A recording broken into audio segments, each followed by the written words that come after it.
Hey, this is the Road Hammers. You're listening to TNCRadio.live.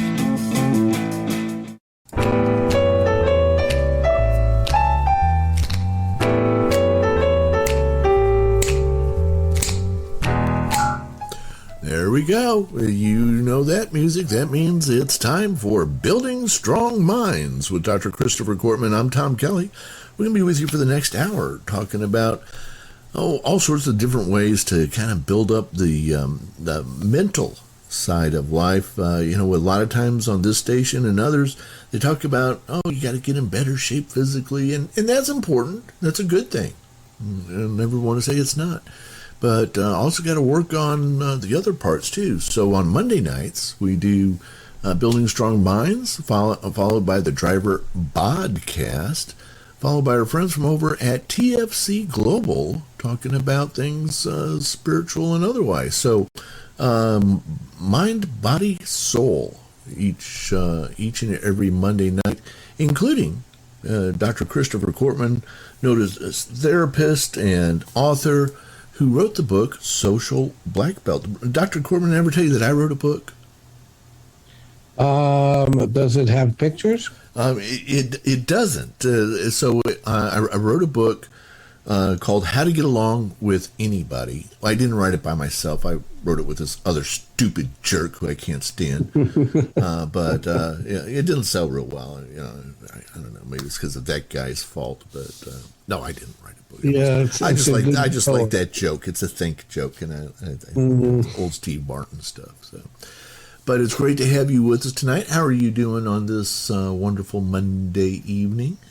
I am well, and I appreciate that. It's good to be here. It's a day of many challenges, but I decided I would just use those challenges in tonight's talk.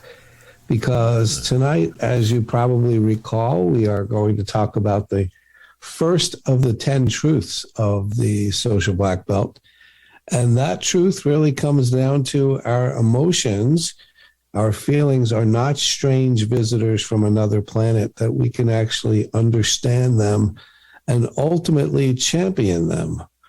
And so that's what I'd like to devote time and energy and attention to tonight, is learning how we can master our own emotions.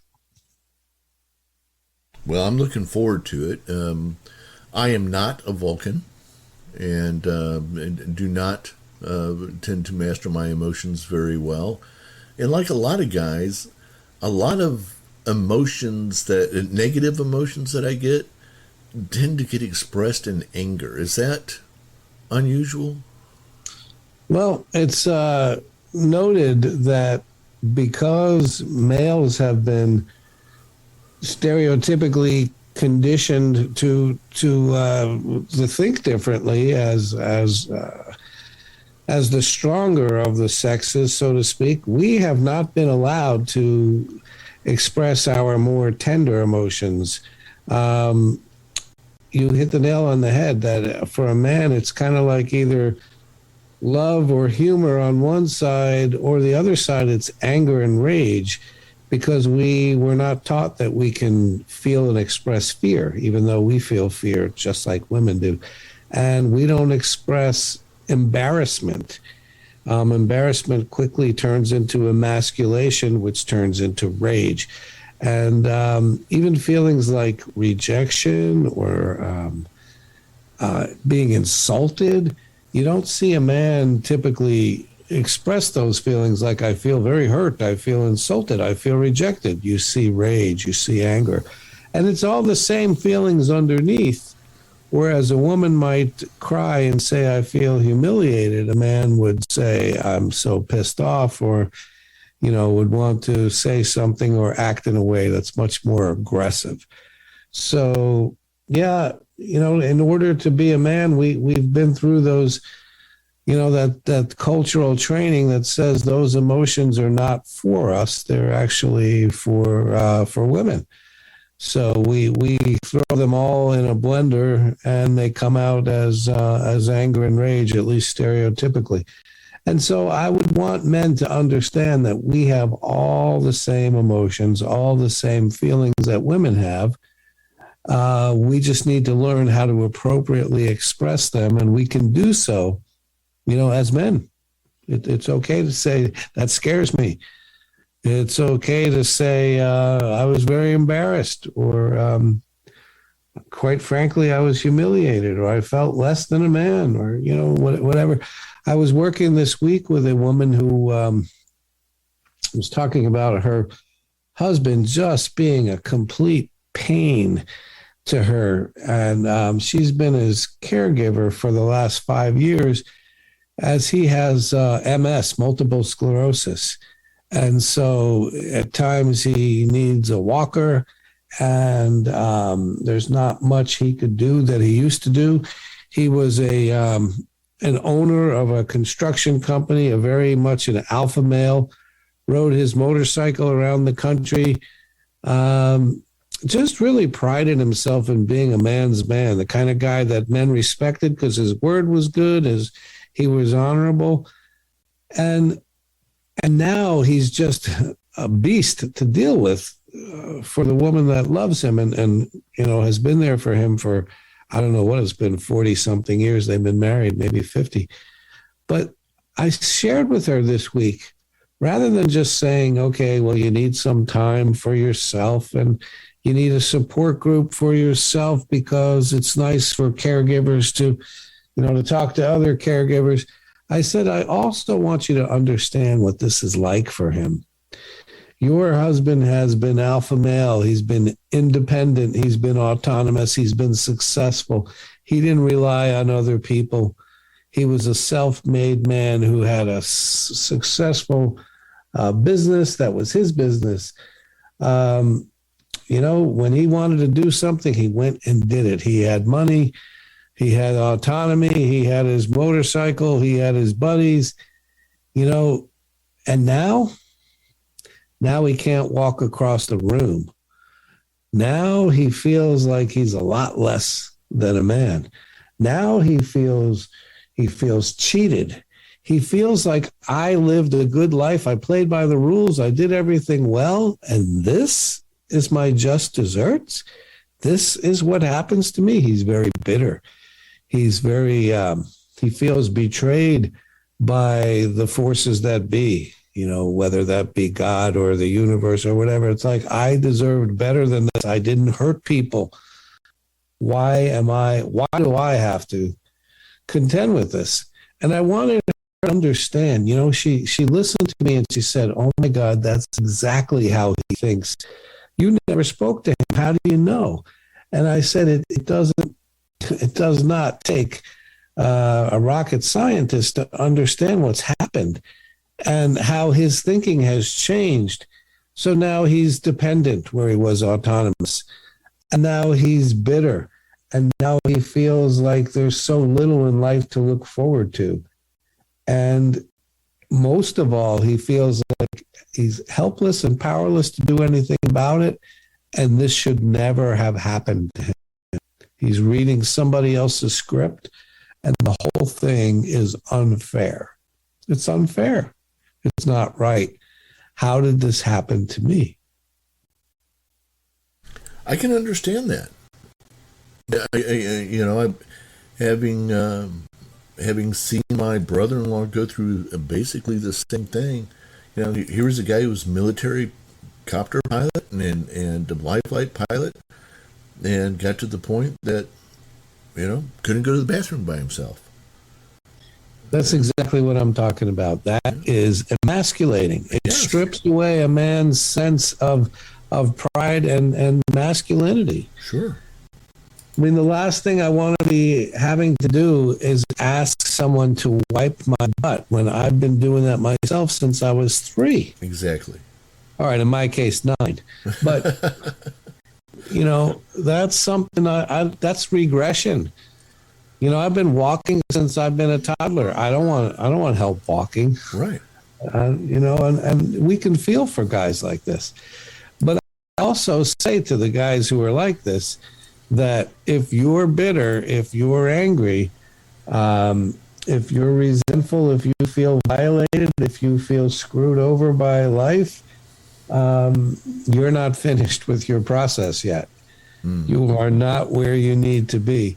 Because if a person is to do this journey well, hopefully this will culminate in acceptance, and not only so, but a sense of, as long as I have breath, I have things to do, and I'm going to make a difference in whatever way I can serve.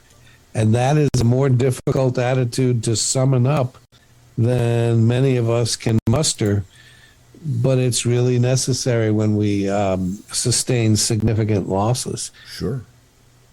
And so we're talking about the social black belt and our feelings. And one of the first things in the first truth that I want people to understand is that our feelings never come from situations. They don't come from events. They don't come from other people. They come from our perception, our thoughts, our attitudes, our beliefs. The way we think about the world is what causes our emotions, not what really happens. So I'm guessing that we're going to talk about how to change the way we think then. Yeah, and it's probably important to talk about, normal ways to think, and then how do we change those things to healthy ways to think, including in the example cited above, that what would I want to do if this guy was my patient and not his wife? Where would I want him to go with that? Right. This is probably where you say where we're going to go is on a break, but that's exactly where we're going to go. But we're going to be back in just a couple of minutes. You're listening to TNC Radio.live, Building Strong Minds with Dr. Christopher Cortman. Stay right there. This info blog on TNCRadio.live is brought to you by the Truckers Network at app.thetruckersnetwork.net. 3 simple tips to improve your CSA score. There are millions of drivers on the road every day. That's why trucking companies must stay compliant with federal safety regulations.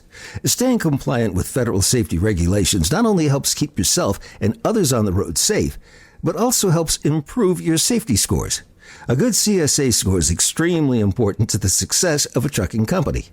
Drivers that have a good score have access to preferred loads and reduced insurance rates. Here's some tips on how to improve your CSA score. What is the CSA program?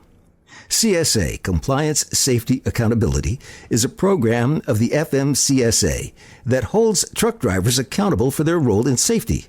The main goal of the CSA program is to prevent accidents from happening on the road and to identify high-risk commercial motor carriers. Although the FMCSA runs the CSA program, they don't issue CSA scores. The FMCSA created an online safety measurement system that records data like roadside inspections and crash reports from the last 2 years. The data is updated monthly and assigned to your DOT number. The FMCSA then organizes the SMS data into 7 categories, often referred to as basics: behavior, analysis, and safety improvement. How to improve your CSA score? When it comes to CSA scores, the lower the scores, the better. Your CSA score determines whether or not you'll get a visit from the DOT. Over time, your CSA score can be improved by making safety a core focus of your trucking company. Prioritize pre-trip inspections. A large percentage of CSA violations are truck-related. This could all be prevented with a pre-trip inspection. Pre-trip inspections are one of the most important things you need to do before any trip. A simple pre-trip inspection helps you get in tune with your truck before you drive. It lets you know if anything's wrong with the truck or needs to be fixed before hitting the road. Not only are you required by law to perform a pre-trip inspection, but it also keeps you and others safe while on the road. Check out our blog, 4 Reasons Why Pre-Trip Inspections Are Important for Truck Drivers. Be more cautious of who you hire. Hiring drivers with a good driving record is crucial if you want to have a good CSA score. Remember that CSA scores use your driver's crash records to calculate your score. So if you hire a driver with a bad driving history, you're taking on more of a risk. Challenge citations. You have at least 2 years to challenge a violation. If you challenge a violation and it gets dismissed, it'll be removed from your company's CSA score. The Truckers Network has teamed up with CDL Consultants and CDL 360 to provide a full spectrum of safety, compliance, and audit services to our members. CDL Consultants has successfully reduced or dismissed over 35,000 violations and tickets. They've worked with tens of thousands of drivers and companies, including many top 100 carriers. If you need to fight a violation, search for a CDL Consultant on the Truckers Network webpage at app.thetruckersnetwork.net. Don't forget, you can hear all of our TNC Radio primetime shows again on our podcasts. Just go to tncradio.live/podcasts or search for tncradio.live wherever you listen to podcasts.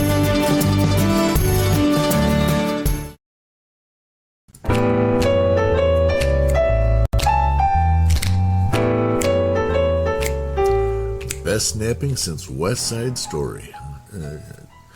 Always enjoy that. Welcome back. TNCradio.live. This is Building Strong Minds with Dr. Christopher Cortman.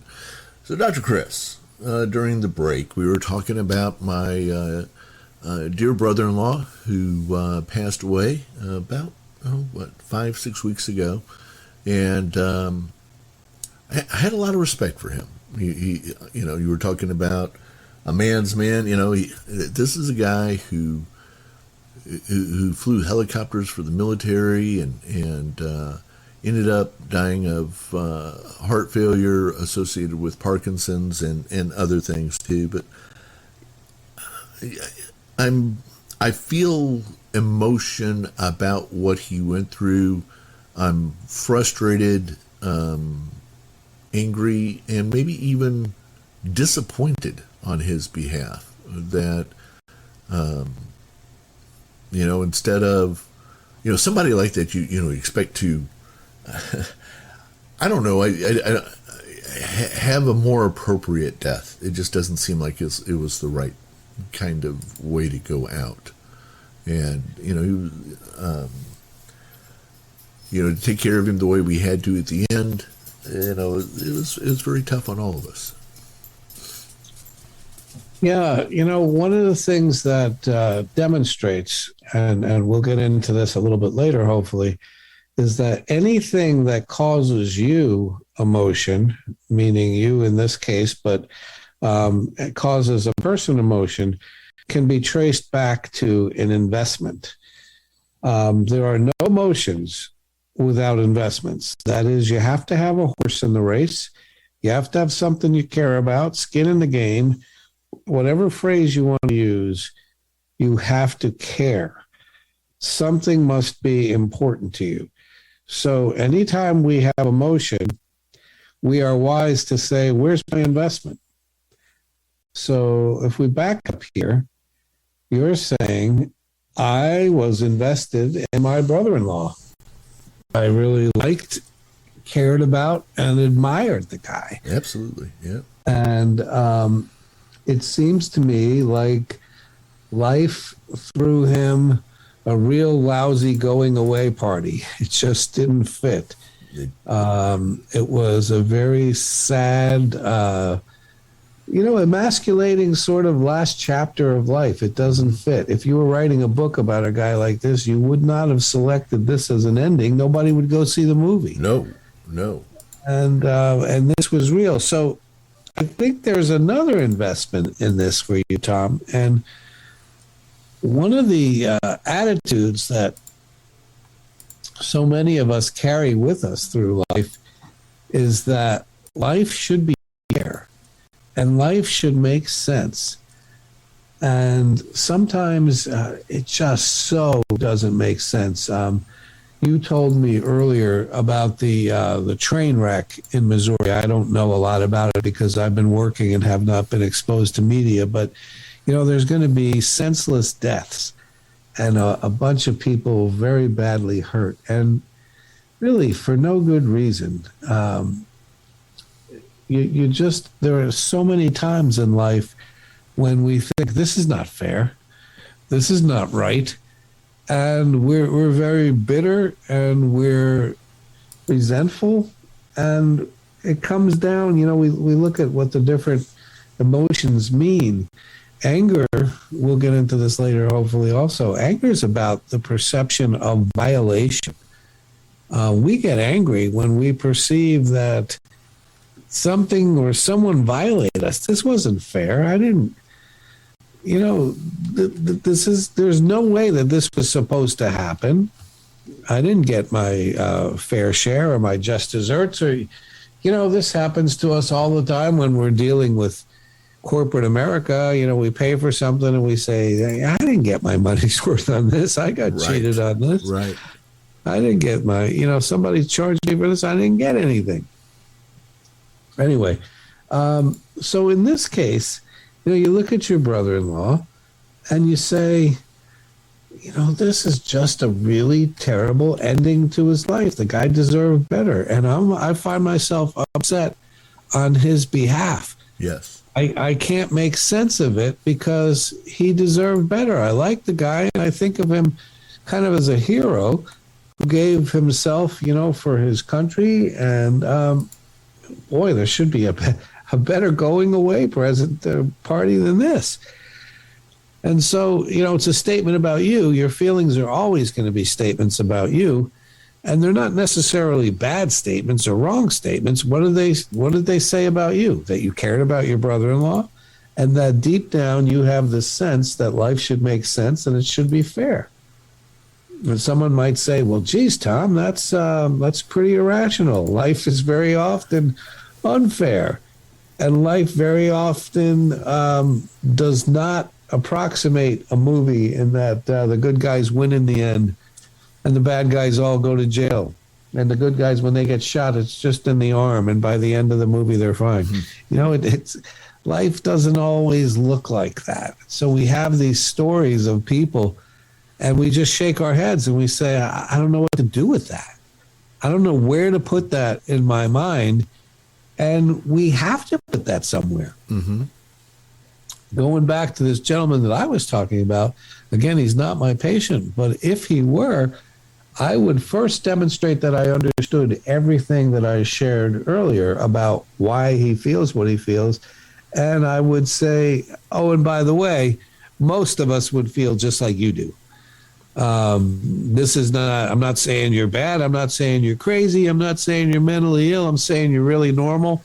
And had this happened to me instead of you, I'm pretty sure I'd be feeling things just like you do.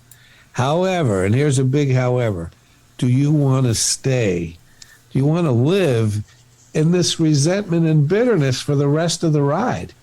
This wonderful woman who's been your wife for like 5 decades, do you want her to bear the brunt of your hurt and negativity? Is it possible that this can be used in some way to make the world a better place? Is it possible that you could use this to grow yourself? Is it possible that you could have an even better marriage because in some way this has humbled you to be the best version of you? I mean, that's where I would go. And all of those things, Tom, would require changes in the way he thinks, because all of our emotions can be traced back to how we look at reality. I mentioned before that this was a challenging day for me, and in the scheme of things, it's not. But I have to replace 3 tires and 2 air conditioners in my house. It's a very expensive day. Wow. It's hotter than southern hell upstairs in my house. and summertime in Florida, let's just say God bless the guy who created air conditioning. But, he left me today, whoever that blessed man is. And whatever the thousands of dollars that are going to come out of my pocket, I still have a choice on my attitude. And if I want to, I can think of myself as being victimized by all this happening at one time.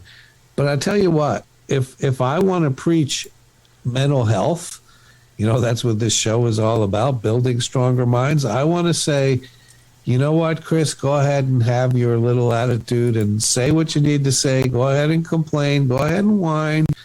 This sucks. You have to get a whole new this and a whole new that, and this costs money, and it's so hot. But at the end of the day, here's the attitude I want. Thank God I can afford to do all of this, and my car will be running tomorrow, my house will be cool tomorrow, and life's going to go on. And thank God I have all these things that I have, and I've been blessed in so many ways. And I want to be grateful. But I'm not superhuman. Someone doesn't say to me, that's going to cost you another $1,500. And I go, oh, bless you. That's not what comes out of my mouth. I have to, first of all, process the normal human emotions. And then I got to change how I think, Tom, in order to change how I feel. I hope that makes sense. It does. But how does a person change how they think? Yeah. Well, the answer is not easily. Yeah. But it's always important to think about, if my thoughts are contributing to painful emotions, I may have to change those. And changing those sometimes means accepting the world as it is. You know, in AA, which is an absolutely wonderful program, you know, we have research that says people who do that program and stay in that program are happy. They're happier people than the rest of us because they learn to accept life and do life on life's terms. And they talk about this concept of stinking thinking, meaning that your head is all messed up with the way you think the world should be and how this is totally unfair. And, you know, when you're in that program, you learn, I don't get to control much of anything. You know, I teach people you can control what you think, say, and do. And that's it. You don't get to control the stock market, the weather, the traffic, the politics, the Middle East wars. You don't get to control any of those things. You don't even get to control your spouse. You don't get to control your kids. The best chance you have of controlling your kids are when they're in the womb. And even then. Sorry? And even then, not so much. And even then, as a man, you're still. Yeah. But, you know, once they come out, you know, one of my favorite phrases people use is, that kid's got a mind of his own. Yeah, well, what did you expect? Your brain in his head? Anyway, we don't get to control all kinds of things. And so, therefore, what the healthy person has to learn is acceptance. If you can't fix, change, or control it, you got to let it go. You got to accept it. And so we're talking about these masculine men, these guys we all look up to, these successful men, these man's men. And we have to say to them at some point, you got to change your thinking. You got to let go of what you thought life owed you, because in fact, you know, life doesn't owe any of us anything. No. And, you know, the expression of, but for the grace of God, go I, that could be me.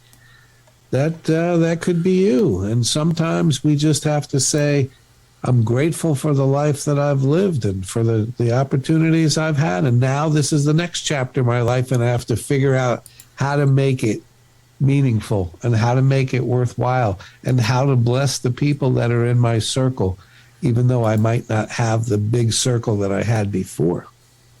Exactly. All right, let's take a break. We'll be back in just a couple of minutes. You're listening to TNCRadio.live. This isn't easy, but it is important. So stick with us.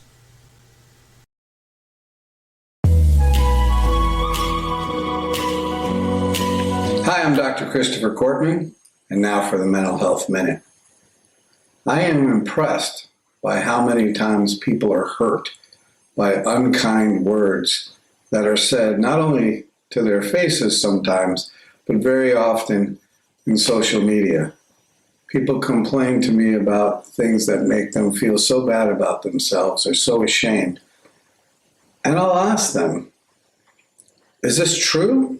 What was said about you? And very often they'll say no.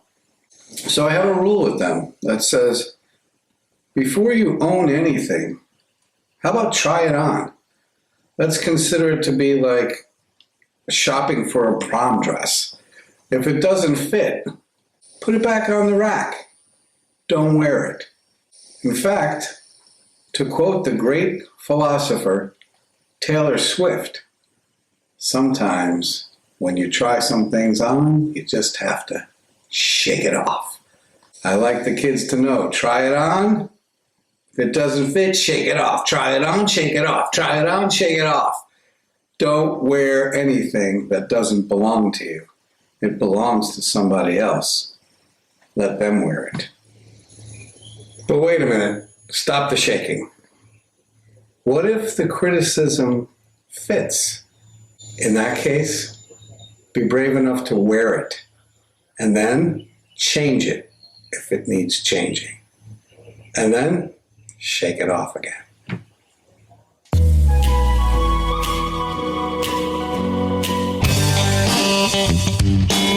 Be sure to catch the Truckers Network radio show with your host, Shelley Johnson, weekdays at 3 p.m. Central, 4 p.m. Eastern, right here on tncradio.live.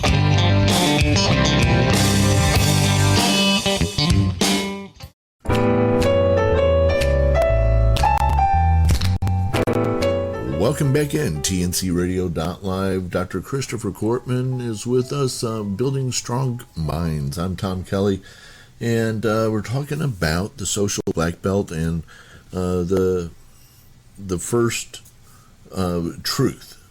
Yeah. Yeah. Yeah, and the first truth is really about our feelings and how significant our thinking, our thoughts, our attitudes, our beliefs are in creating emotion. And so the very first component of the first truth is that our emotions come not from what's happening in our lives, not from what people say to us, but from how we perceive the world. And one of the things we can do is, if we realize that we're feeling consistently angry or sad or guilty or, resentful, we might have to take a look at how we're thinking, what kind of an attitude would lead to this thing. I'm thinking about, some other people in my practice, and, I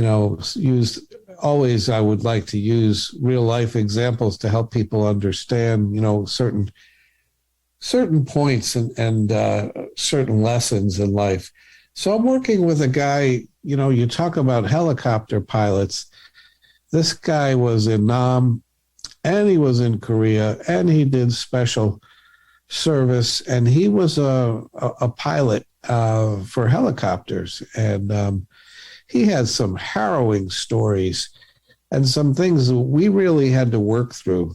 I mean, they were things he'd never talked about before. And, Vietnam, that was quite a while ago. He was over there, 68, 69, around that time. That's 50 years ago. And to not have processed some of these terrible memories, these traumas, was so sad, because he was carrying them for so long. And so one of the things that I wanted to do with him is to help him put those things away. And he had to dredge them up, every one of these traumas, one at a time.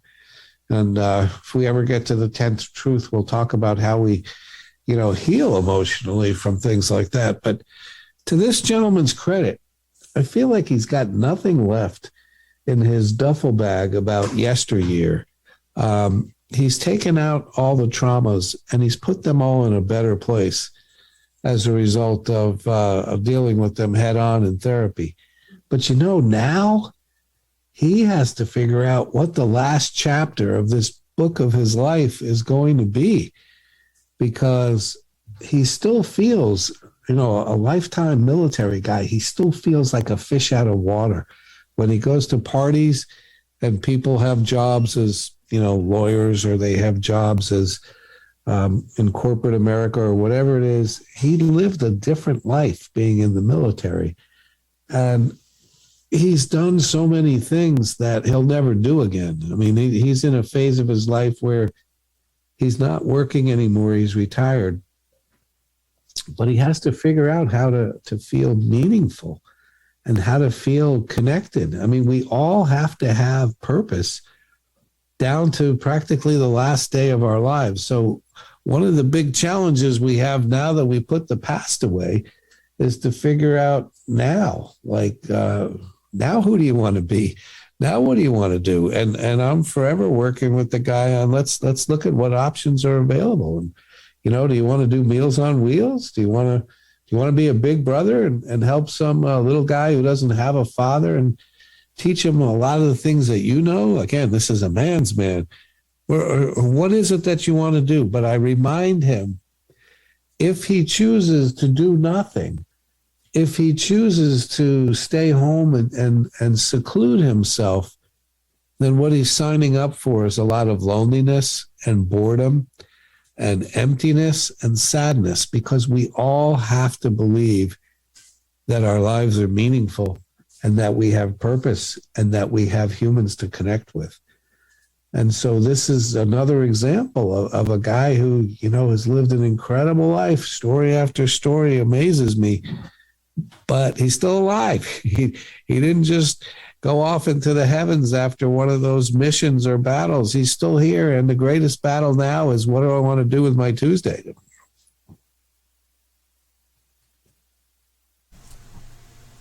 Yes. And so, one of the things I'm thinking is that we have to recognize that whatever emotional state we're in, it's up to us to change how we're thinking if we want to be well. I'm working with a woman now who has one son, and this one son, for whatever reason that we don't need to get into, has concluded that he's really a woman in a man's body. That is, he's trans. And this is a lot for her to swallow. This is her only son. It's her only child. And one of the questions she has is, what did I do? What did I do wrong? How did I cause this? And my job is to help her to understand you were a mother. You loved your son. You did the best you know how to do. You didn't do this. You didn't cause this. These are things that are far beyond anything you contributed to. But she has a choice as to how she's going to handle this mentally. What kind of attitude is she going to have? There are parents out there who would say, I'm not doing this. You're on your own. You're out of my life. This is not how we raised you. I will not be humiliated by your decision. That's a choice she has. But she also has other choices to say, I've always loved you. I'll continue to love you. No matter what you choose to do or what you feel like you need to do or who you feel like you are, I'm going to be there for you, and I'm going to love on my grandchild as well. And, whether you need to change your name and your look, and this gentleman is still at this point is choosing to have surgery, and that's, mother has to deal with that. She has to figure out what kind of an attitude am I going to have, because it's up to me to be well. Again, I can't control the variables. I get to control my attitude. I get to control what I tell myself. I get to control what's going on between my ears, and so many other things in my life that actually impact me.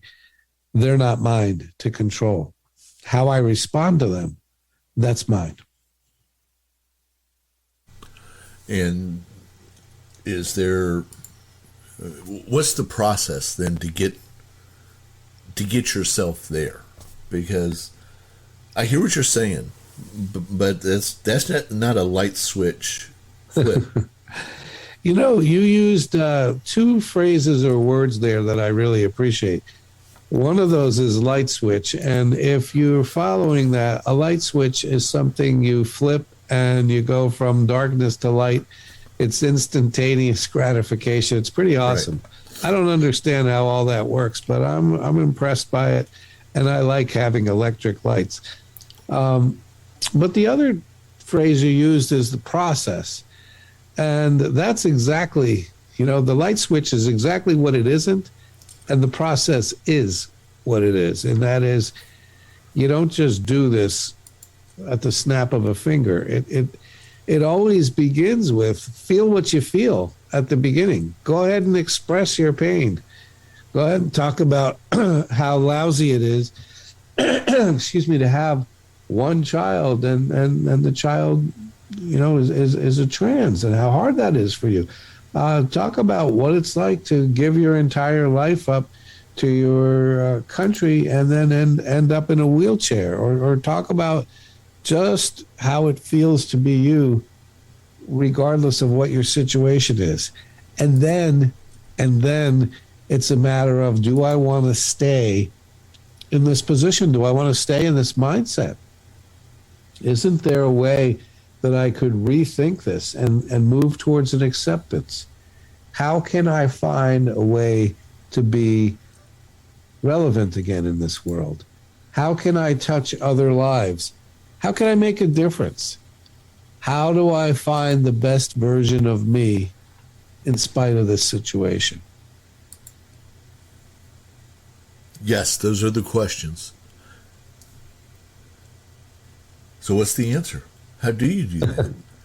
Well, the answer sometimes comes down to, I have to make those choices. Yeah. That if this is the diagnosis and I will not get my eyesight back, I really need to express my pain and my frustration.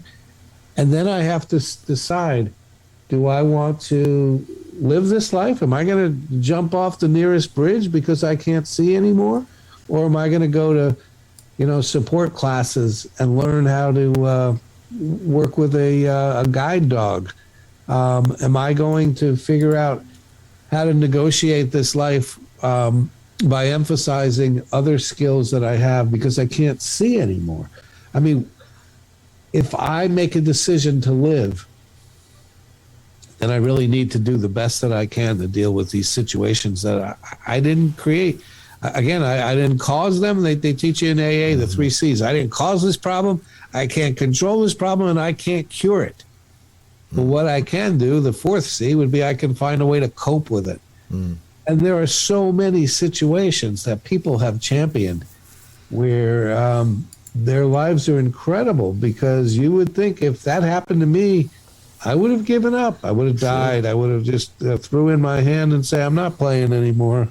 I don't want to be here. And certainly you hear a lot of that. There are a lot of people who take their lives because they're not going to face the changes. One of the groups of people who are most inclined to commit suicide are people with chronic pain, chronic physical pain.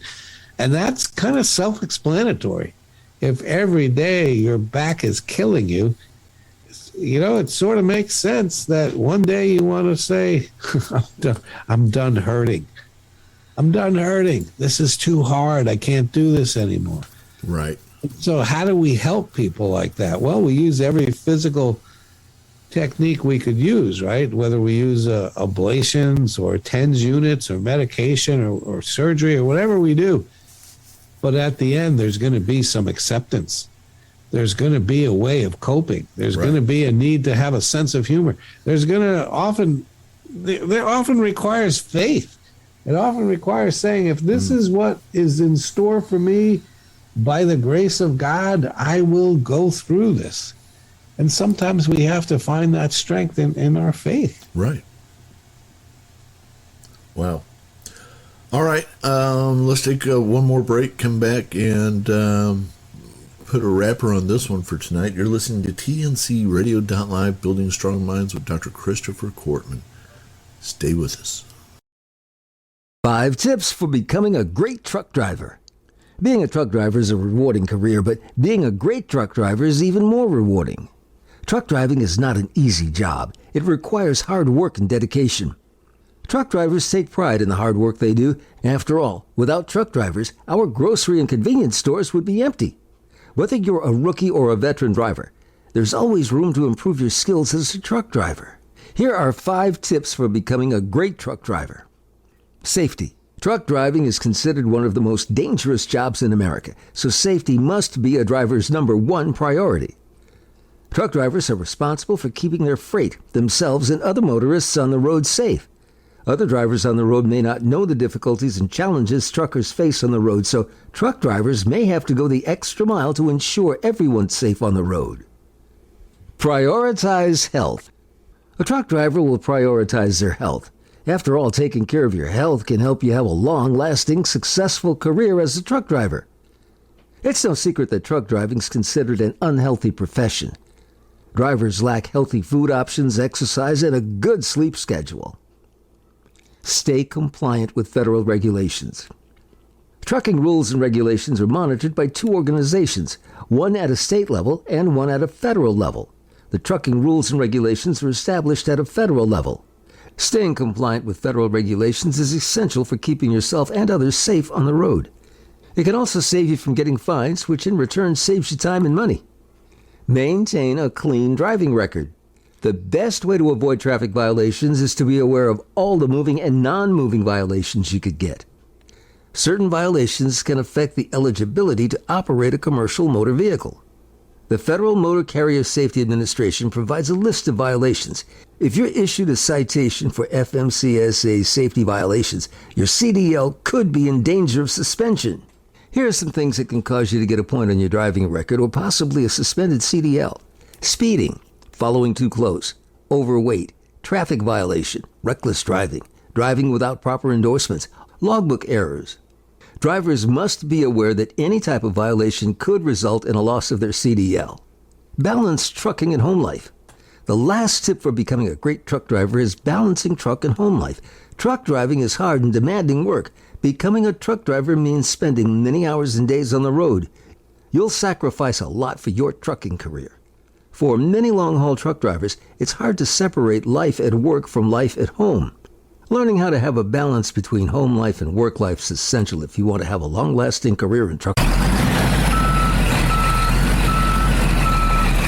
For the latest in traffic, weather, and information, catch the Morning Grind weekdays right here on tncradio.live.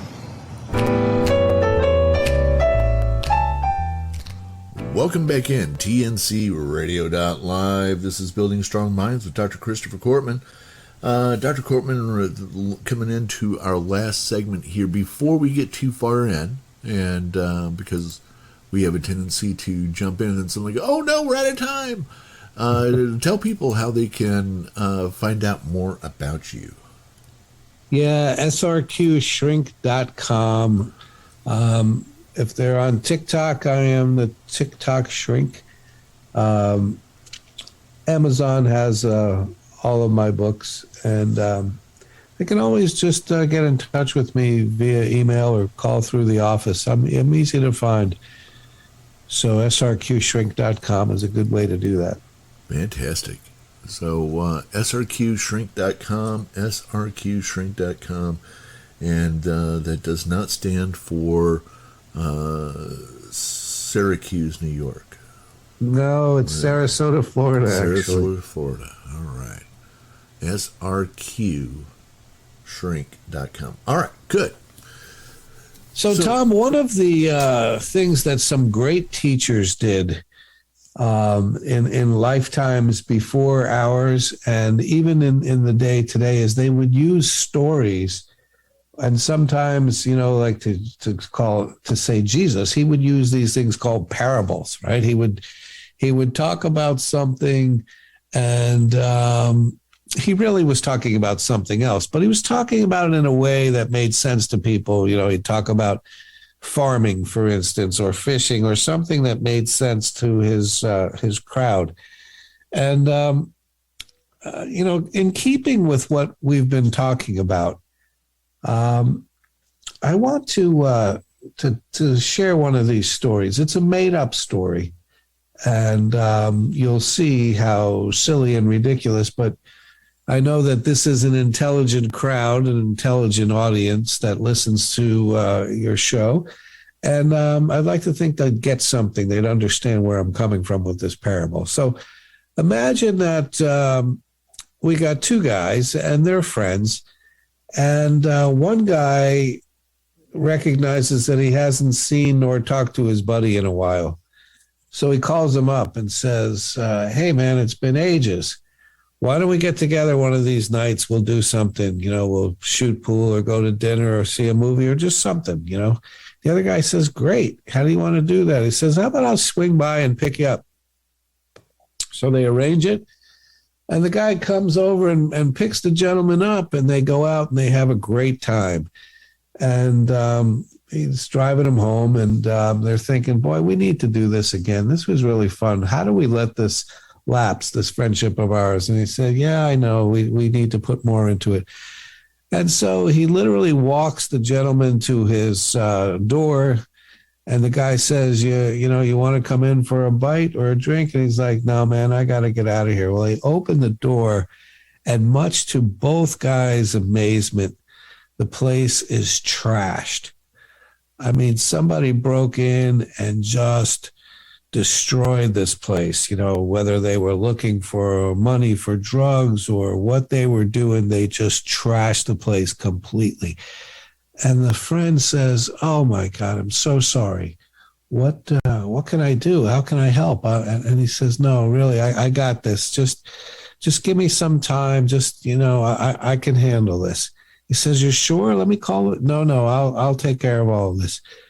So he says, all right, but, call me anytime. And, I feel so bad. You were out with me. So the friend leaves, and, life goes back to the way it was, where, they don't get in touch regularly. And then another 6 months go by, and the friend thinks, man, I wonder how my buddy's doing. What kind of a friend am I? His place was trashed. I never checked up. So he calls a friend and says, hey, good to hear from you. He goes, yeah, let's get together. And so they planned something very similar to what they were doing before. So again, the guy swings by and he knocks at the friend's door, and the friend opens up the door. And much to his amazement, he looks in and he sees the place is still trashed, exactly like it was the night he left. And he says, what? And his friend says, I didn't do this. I'm not going to clean it up. Gosh. And that's a crazy story, and it's a made-up story. But I will guarantee you, Tom, that there are so many people who have that mindset. They're very bitter because somebody did something to them. And it could be they left me. She left me with another guy when I was, doing nothing but working for our family. Or, he betrayed me in our partnership and he took all the money. Or, people sometimes do terrible things to other people. But sometimes people have an attitude that says, that's it. I will never get up again. I tried. I was destroyed by what somebody did to me, and it's not my fault. And I'm going to live out my days as a victim because of what somebody did. Right. And they fall into that. Well, we talked about this once before, about that there's a reward to being the victim. Yeah, there is a reward. And the reward is I can always say that I was treated unfairly, and I am not responsible for fixing a problem or a mess that I didn't create in the first place. But I guess I want to share that if this is still my life, it's up to me to clean it up. I mean, if I were raped, the rapist is not going to come back and clean up the mess he made. If somebody cheated on me or stole from me, they may be forced to pay back, but they can't clean up the mess that my life has become. I have to do that. If I were, hit by a car and I'm in rehab for months, I have to work my tail off just to be able to walk again. And I didn't even do that. Right. But it's still my responsibility. If it's my life, somehow it's incumbent upon me, to bounce back from that. And so, back to the first truth in the social black belt is that all of my emotions come from how I perceive the world. And sometimes I have to change my attitude, my thoughts, my beliefs, because if I don't like how I feel, I usually have to change how I think. Got it. Well, this is going to be very interesting. We're going to be talking about the social black belt and these 10 truths over the course of the summer. Next week is 4th of July, so we won't be having the show next week. And then we got a week of vacation after that. So we'll be back in a couple of weeks and getting into this in more detail, we're just barely scratching the surface here, right, Doc? That's true. There's a lot to share. There's a lot to talk about. And, today seemed to be a good day to talk about people who've really been hurt and who've felt violated. And, what do they do with their lives? Do they give up? And if they don't, then they have to figure out a way to sign up again at the booth of life and change that attitude. That's right. All right, coming up next, right here on this channel, it's Hope Zavara and the Driver Podcast. You won't want to miss it. Good health information right here on TNC Radio. TNC Radio. TNC Radio. TNC Radio. TNC